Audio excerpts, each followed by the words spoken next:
Assistant engineer महिलेसह wireman तंत्रज्ञ यांना 4,000ची लाच घेताना रंगेहात अटक. वीज मीटरात फेरफार, दोष सकारात्मक दाखवण्यासाठी तडजोड.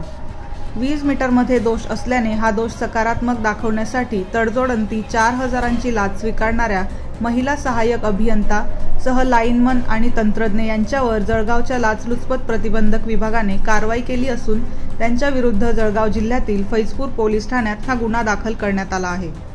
याबाबत सूत्रांनी दिलेली माहिती अशी की तक्रारदार हे हॉटेल व्यावसायिक असल्याने त्यांच्या हॉटेलमधील मीटर हे पार्टीसाठी असल्याचे कारण देऊन मीटरचा सकारात्मक अहवाल देण्याच्या मागणीसाठी 4,000 रुपयांची लाच तडजोडीअंती स्वीकारणाऱ्या महिला सहाय्यक अभियंता कविता भरत सोनवणे, लाईनमन संतोष सुखदेव इंगळे आणि वरिष्ठ तंत्रज्ञ कुणाल अनिल चौधरी या तिघांवर लाच घेताना रंगेहात कारवाई करण्यात आली असून त्यांच्याविरुद्ध फैजपूर पोलीस ठाण्यात गुन्हा दाखल करण्यात आला आहे.